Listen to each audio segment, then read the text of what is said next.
Welcome everyone to Couch Potato Diary. Happy Thursday. My name is Peter Klein. Thank you very much for tuning in today.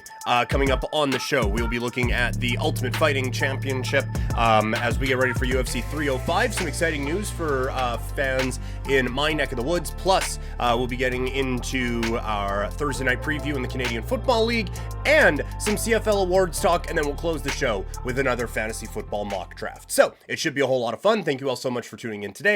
Let's get into it.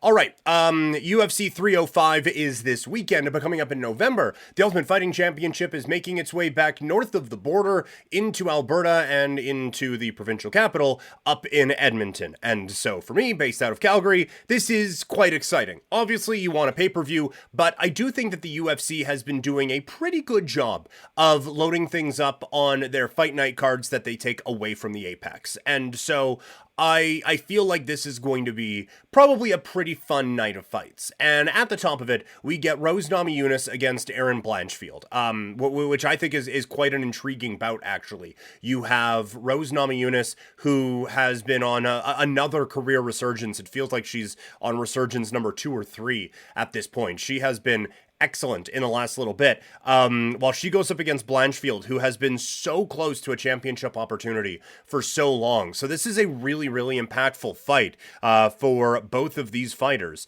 and a really impactful fight for the division. So I am quite excited that this is going to be the bout that we get out here in Alberta. On the co-main event side, it is Derek Lewis, not super relevant at this point in terms of title opportunities, but I do think that he still has a name power that makes the card a touch more relevant for the casual observer. And I do think that he also will probably provide a touch of fireworks for this particular contest as well. So I do think that this is another one that UFC fans in this province and in this country can kind of get excited about. Does this mean he or Romanov will be next in line for a championship opportunity? Probably not. But it is, I think, a interesting bout anyway, in the heavyweight division. And then after that, we're probably going to see a bunch of exciting Canadian fighters. And that worked out really, really well when they went to Vancouver a couple of years ago. Not as when they went to Toronto earlier this year or late last year, I believe. So, but it's exciting times. There are a couple exciting fighters out here in Calgary. One already signed to the card, the other who is trying to be. So that makes it adds a little bit. But like I said, overall, I do think the UFC does a pretty good job with these fight night cards. And I think we'll have a pretty solid night of fights coming up out here in Edmonton. In terms of other things going on in the fight game right now, the Thursday of every UFC pay-per-view week, we do try to kind of go over the big stories of the week, or the big stories of the moment, I guess, in MMA. And the big one right now is Conor McGregor, who may not fight this year. Dana White, after the Contender Series, said, yeah, looks like it may not happen. Conor McGregor was noticeably frustrated about that, and went on social media to talk about it. I've said it before on here. I simply cannot care. I genuinely don't care if this guy fights again, or when he will be fighting again, or anything along those lines. It's just, we have heard for so long how committed Conor McGregor is to the sport, and how look, I've been on the phone when guys have been like, oh, I'm not fighting that guy. Oh, I'm not fighting that guy. Oh, I'm not fighting that guy. Conor McGregor always takes that fight. It might take him 4 goddamn years to do it, but he always takes that fight. Like, fuck off. It's done. It's over. The Conor McGregor era is long past in the Ultimate Fighting Championship. Remember when he fought Donald Cerrone? He was like, you know what? Like, I missed this. I want to be at the top of this sport, so I'm going to do this 3 times a year.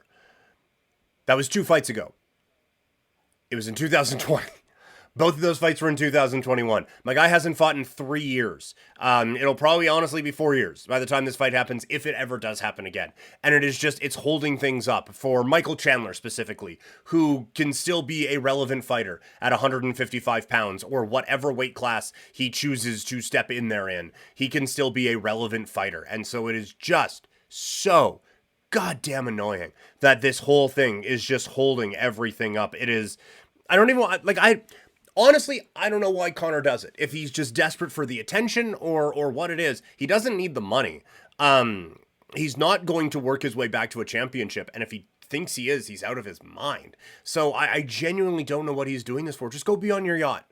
Go, whatever you do on your yacht, do that. Go in bare knuckle FC and just beat the hell out of whoever you want to in that, and just go away. That's all. Because this whole thing hanging over the UFC is annoying, and it's to a greater extent. Well, I guess it's to a lesser extent because one is holding up an entire division. But the Jon Jones Stipe Miocic thing, where they're being like, oh, you're saying give him Tom Aspinall a fight with Jon Jones. You're saying Stipe Miocic doesn't deserve this? Yeah, been saying that. When you first wanted to make this fight, you could kind of squint at it, but the further you get away from either of these guys having fought in a competitive fight, the more absurd it is that this is going to be the next heavyweight bout, and the interim champion who's out here wrecking guys has to wait and wait and wait and wait and wait.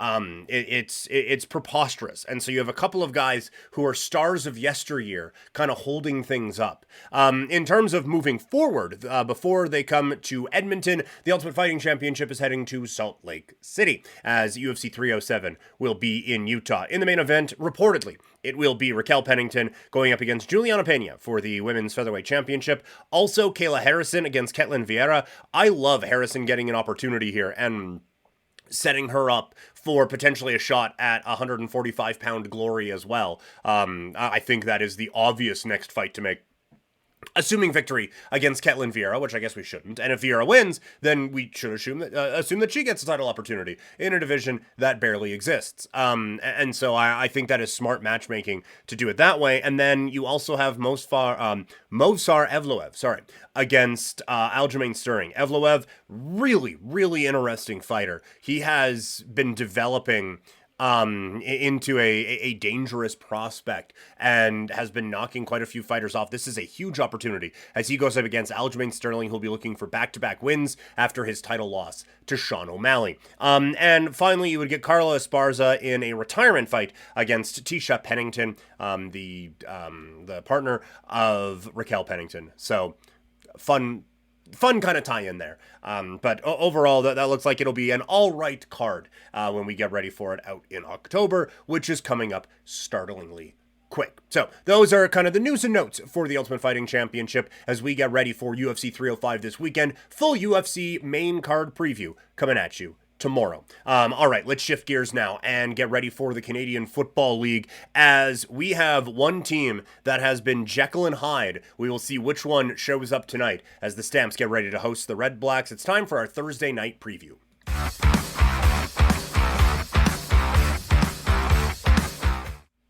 Week 11, somehow in the Canadian Football League, gets going tonight as the Calgary Stampeders get ready to take on the Ottawa Redblacks.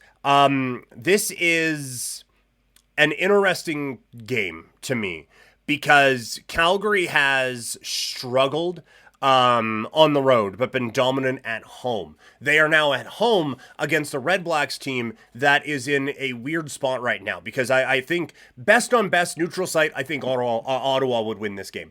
But I do also think that Calgary's defense is making some improvements. And I talked about this in the best bets piece that's up on 3 Down Nation right now. I understand that making a case for Calgary's defense after you gave up 39 points to Toronto is a difficult case to make. But look at how some of these points were scored. Fourth quarter, Janarian Grant, punt return touchdown. Jake Mayer throws a pick 6, and then 2 field goals come off of turnovers. So don't let this point total fool you. Calgary's defense is starting to play quite a bit better. And then you get Jeremiah Masoli, who has thrown 10 passes in regular season action in the last 24 months.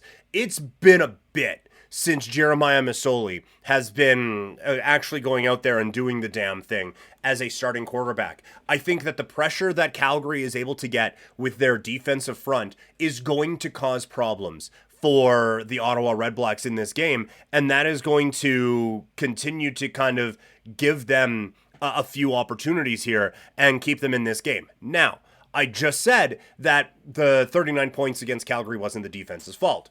which would insinuate it is someone else's. Pimpleton sounds like he's going to be out for this game, so you're not going to have to worry about that big... Well, you're probably not going to have to worry about that big return like you did with Janarian Grant, and he is another animal.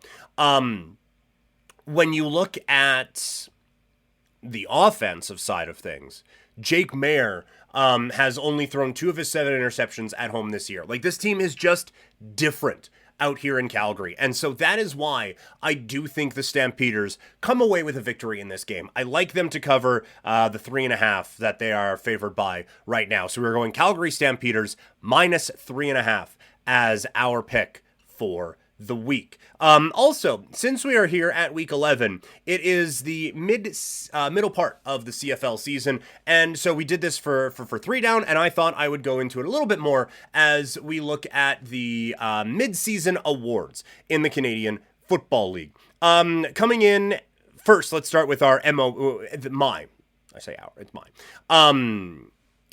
MOP.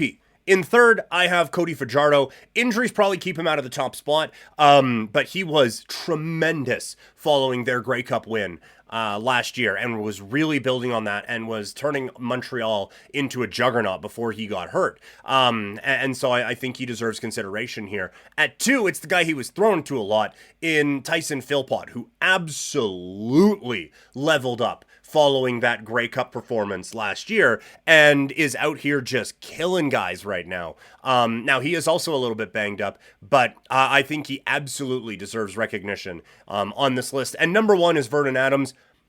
Probably not going to win, given the Nathan Rourke news of the week, but he was incredible this year and close to a record-setting pace. And so if we were handing the awards out today, Vernon Adams gets that award. Most outstanding defensive player. At 3, I have Mustafa Johnson. He has been all over quarterbacks all season long, and his play on the defensive line has really been a disruptor to offenses. At 2, I have Tyrese Beverett, also of Montreal. So again, Montreal coming in second and third. He's all around the field. He is really the straw that stirs the drink on this defense. And when you look at some of those guys where it's like he's I've said this about a few players. You watch a Montreal game and it feels like they've cloned him because he's there and then he's there and then he's there and he's there. He is all over the field, and it is a difficult player to try to game plan around. And so I think, again, he deserves this spot as being number 2 defensive player of the year. But number 1, it's Roland Milligan. He has been excellent all season long. He's been a ball hawk, and he has been the biggest reason the Riders defense has been so good. And I think the biggest reason why the Rough Riders are first place in the CFL's West Division right now. With his play being able to force all of those turnovers, it has been game-changing for this Riders team. And I think you see all of the interceptions, and it's probably not sustainable. But he's been really good in the tackling and really good in run support as well. Most outstanding Canadian, coming in at 3, I have Tyrell Ford. Such a dynamic player on that underrated Winnipeg Blue Bombers defense. And I think that his stock is only going to rise as this season goes on and as he kind of catches on as a player on this team. I think that he comes out of nowhere and makes great plays all over the field. So a dangerous player that I think deserves to be on this list. At 2, it is Justin McInnes. He's been dynamite for the Lions. He can run the entire route tree. His catch radius is insane. He's the number 1 receiver on what has been again, potentially record-breaking offense. And with Nathan Rourke coming and throwing him some passes now, I think it's going to be pretty good for McInnes. But at number 1, it's Tyson Philpott. We already went over the case. I just think, like, if you're getting MOP consideration, you should probably get MOC consideration as well. Not going to go too in depth on the offensive line. Pierre-Olivier Lestage is the number, my pick for most outstanding offensive lineman, followed by DeJean Allen and Nick Callender. So 2 Alouettes on there again. Most outstanding rookie at 3, Khalil Pimpleton. So explosive and such a big part of Ottawa's offense and the big playability that this team may be able to have, and really helping Drew Brown kind of work his way into this offense. Coming in at 2, it's Ontario Wilson. He's a big play threat. I think he's ready to have a big second half. I think that he has finally got a chemistry down with Zach Collaros, and that is allowing them to really build something with this offense out in Winnipeg and really make it a really intriguing team in the second half of the year. That they've had some injuries, they're getting some guys back, so we'll see how he factors in. But this is a talented kid who should be used a little bit more. And Shamar Bridges is number one on this list. Such a reliable target for Hamilton. He has become really the best receiver on this team with Tim White falling off. If they need a play on second down, it's him making that play. And I see that continuing. So reliable. And to have that as a rookie is really impressive. Most outstanding special teams player. Sean White comes in at 3 for me. He just doesn't miss. And that's I was I think the only person who had him at 3 on the list. At 2, it was Sergio Castillo. A lot of guys have did not have him on there. His percentage isn't great, but he has been making some bomb field goals. And for a Blue Bombers offense that was struggling to move the football, I think that this is a player that really gives you a chance to put some points up that you don't generally see in the CFL. We don't usually see 50 plus, 60 plus yard field goals. So for him to be able to do that is really impressive. But at number 1, it's a no-brainer. It's Janarian Grant. You have to game plan around him. He is a threat every time he touches the football and can completely flip the field for a Toronto offense that has had some subpar quarterback play this year. Last one here is Coach of the Year. At 3, I have Bob Dice. He is getting the most out of this young roster and has been a big part of a really good turnaround in Ottawa. Now, he was part of the bad that they are turning around from, but it's been a good year for him so far. At 2, it's Corey Mace. What a turnaround in Saskatchewan. Just completely changing the vibe around this Riders team. Maybe a few fewer penalties would be great, but he's been phenomenal. And at number 1, Coach of the Year, I have Jason Moss. Montreal has just been an excellent team, and he has done such a great job of maximizing a great roster. So that is your CFL talk for the week. We are coming up on the start of the NFL season as well, which means we are coming up on the start of the fantasy football season. And so we continue our fantasy football preview with mock draft number 4. All right, welcome everyone to another mock draft here on Couch Potato Diary as we get ready for the start of the fantasy football season. If you're new here, we do a mock draft from each spot on a 12-team draft. We're going to throw a couple other ones in here this year. We've done a few so far, and today we are going with team number 4. And so let's begin. And let's see. So far, team 2 has been my favorite. Let's see how we do in this one today. We will hit OK. And this draft is underway. I feel like we've learned a couple of lessons. One thing we're learning right now is my computer is moving slow. So that's really exciting that this is happening to us right now.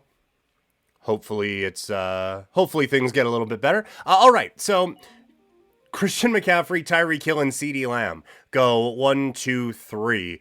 In this case, like I still, with the quarterback situation out in Minnesota, I have to go with Jamar Chase over Justin Jefferson in this spot. So we will go Jamar Chase with our 4th overall selection, and we will see where we go from here. I'm interested to see this because we kind of got bit by the turn the last time.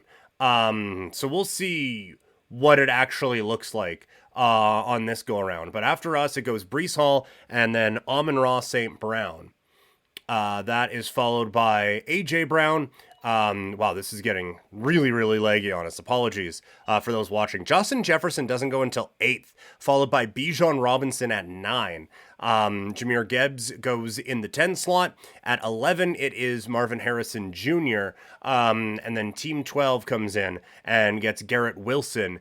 And with their second pick into the first round, they get Jonathan Taylor. So I think we're going to be in a really interesting spot here. We've a couple of times we've doubled up, a couple of times, doubled up on wide receiver. A couple of times we've made sure to get a running back right away as well. So a few interesting ways that we could go as it slowly makes its way to us. Kyron Williams going just before us, as does Devontae Adams, then Puka Nacua, and right before us, Josh Allen comes off of the board. And so we're in a spot here where honestly I don't love a lot of the options that are available. When we look at it, there's Derrick Henry at the running back spot. We have Chris Olave, Devon Achane, Josh Jacobs is running back, so Olave, obviously wide receiver, out there with Brandon Ayuk. There is also Travis Kelce and Sam Laporta. Pacheco available also as a running back. My hope is that we can get one of Deebo Samuel or Mike Evans on the turn. I know waiting for 6 can be a little bit stressful, but my hope is we can get another wide receiver there. So I'm going to go Derrick Henry. I still think Derrick Henry being a beast in a run-heavy offense is going to be a real factor in fantasy this year. So Derrick Henry is going to be my pick with the running back spot there. After that, it's Ayuk, Olave, Pacheco goes, so does Kelce.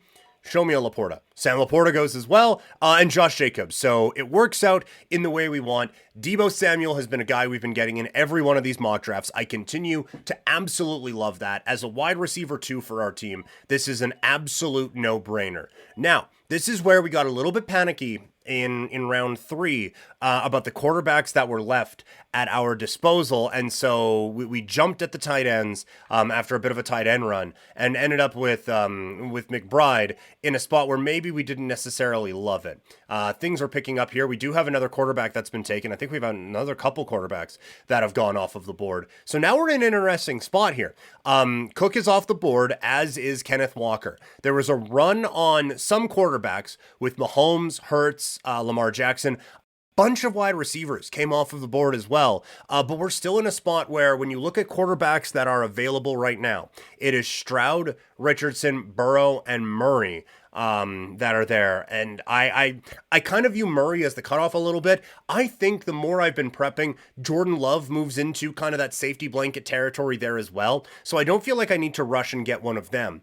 Also, we have McBride, Mark Andrews, Kincaid, Kyle Pitts, and George Kittle. So again, I feel like we have a bit of a safety blanket there for guys that we are comfortable with.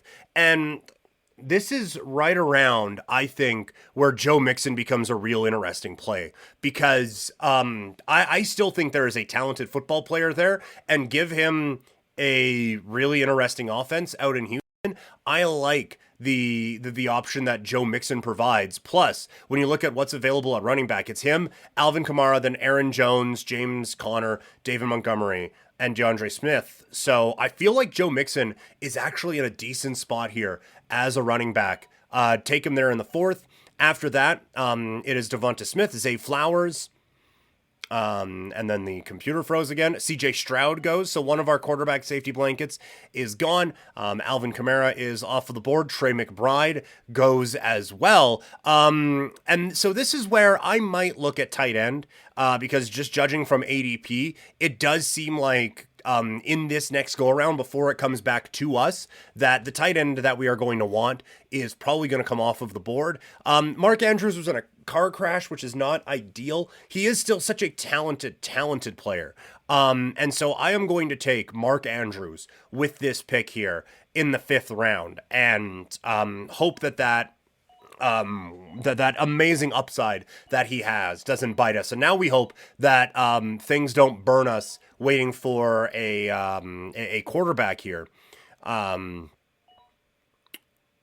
I think a couple have come off of the board since then. Joe Burrow just left. We're kind of hoping that Kyler Murray sticks around for us, and it looks like he's going to. Okay, Burrow is there as well. I don't think, one quarterback came off of the board. That was Anthony Richardson, but we did see a tight end run. Even Evan Ingram goes before it came around to us. So I feel good about this pick with Mark Andrews going in this spot. So in terms of ADP, quarterbacks up next are Burrow, Kyler Murray, and Dak Prescott. Wide receivers, it's Christian Kirk, Terry McLaurin, and Rome Odunze. And at running back, it has fallen off quite a bit. It's Zamir White, and Raheem Mostert is there. You guys know we love Raheem Mostert. That's been working out for us so far. So I think this is another one where, my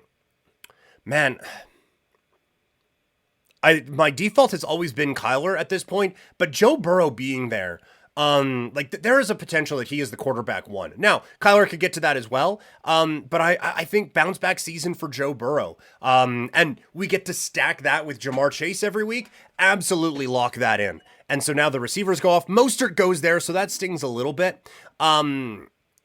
And now we're in a spot where I don't really love anyone that is here. And so looking at it, like Kyler Murray is still on the board, Jordan Love's still on the board. Maybe I could have gone Mostert in that spot and then still had an opportunity at a quarterback that we like. So that's admittedly, that's a bit of a bummer and probably a bit of a misplay, but it's why we're doing these, to work our way through. We are at a point where I don't love any of these options here. We have a minute and a half to go. Not going to draft Kyler. That feels a bit excessive. This might be, I haven't taken a shot on him yet. This might not be a bad time to roll the dice with an Xavier Worthy. We are kind of hoping with a pick here that he is going to be a flex player for us, and so that might be a little bit of a gamble. And but still, when you look at the wide receivers that we have with Debo and with Jamar Chase, I feel pretty good about Xavier Worthy being my wide receiver number 3. And so a couple quarterbacks come off of the board in Love and in Purdy. Kyler Murray goes as well. We have tight end Brock Bowers going, but again, a bunch of wide receivers go. Nick Chubb, a couple picks before us, stings a little bit. That's a player that I like quite a bit. But we have another one on the board here that I like, and that is Jaylen Warren. It's the same as last year. I just feel like he is the most talented running back in the Pittsburgh offense right now. And so I think we have an opportunity to get a number 1 running back here in the 8th round in Jaylen Warren. So we will take that and hope that some of those wide receivers that we've talked about throughout the draft process continue to get to us with Christian Watson, Jackson Smith, and Jigba. And there's a couple others there, but Watson goes right before us, so this makes it an easy one. Jackson Smith and Jigba is going to be the pick here. Actually, like I say, that's an automatic one. Jameson Williams probably isn't coming back around to us, and I just think there is such an upside with that guy. Now, looking at what we have, we do have Xavier Worthy, which already feels like our roll of the dice wide receiver. So do we want something maybe a little bit more stable? The problem is we're not getting stable here in the 9th round. And my one worry is, like, we have a couple of running backs in Mixon and in Henry that maybe aren't as locked in as we would like, just based off of age and injury and whatnot. And Brian Robinson there, and I think he takes over as like the number 1 guy, and Eckler is just kind of an kind of just a secondary piece there. But I'm going to go with my gut. I'm going to go with the receiver, and we're going to go Jameson Williams in this spot. There's no way Jackson Smith and Jigba is coming back around to us. And so at 4 here, we are seeing that where at 1, 2, and 3, we were getting like 2 to 3 of the guys who we want in that area. Now, because there's a bit of space between our picks, we're either going to have to reach for one. Like maybe I could have gone with a Christian Watson in that area at 8, and then come back around with a Williams at 9, but we're still only getting 2 of the guys that we would have wanted. This is a spot where now it is an automatic click. Jerome Ford, again, I think he's the number 1 running back with Cleveland. To get him here in the 10th round feels like an absolute steal of a deal. We have talked him up all preseason long. That is one that I feel very comfortable with getting him in the 10th round, given the injury issues that Nick Chubb has been dealing with. After that, it went Edwards, Dubs, Herbert, and then Charbonnet, Chase Brown, and Curtis Samuel. So it comes back around to us.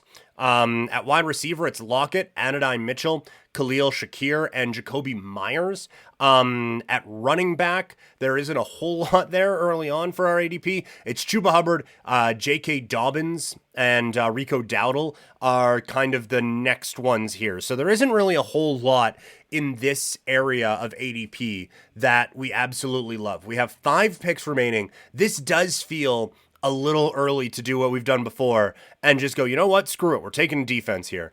I think we can wait on that one more go around at least in this spot. But again, there just isn't a whole lot here that I am really digging. And so at this point, it feels like a reach, but everything here right now just feels like a reach. So we're going to go to the defense, and we're going to go with the San Francisco 49ers defense, locking it in the 11th round. Maybe a little bit early. We still have 4 picks left.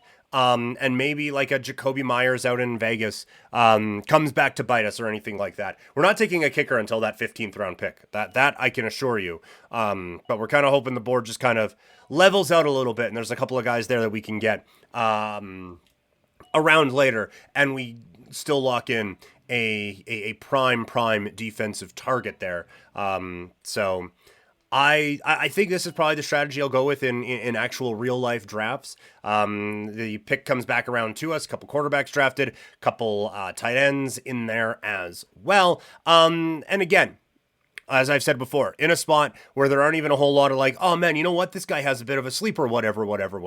But I do think we've taken him once before. I think Jalen Polk, a lot of the talk out of Patriots camp talking about how good he has been. I'm going to go Jalen Polk, take a shot with a rookie wide receiver here in the 12th round. After that, it goes Musgrave of the Packers, then Rico Dowdle, Xavier Legette, Ty Chandler, back around to team 2.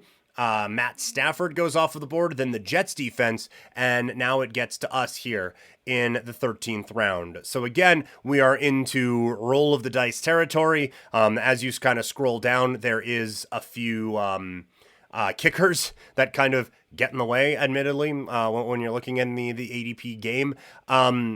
There's one running back I am kind of looking at here. It does kind of feel like I think Khalil Herbert is going to get more of this backfield than people really give him credit for with DeAndre Swift there. So I'm going to go Khalil Herbert here in the 13th round.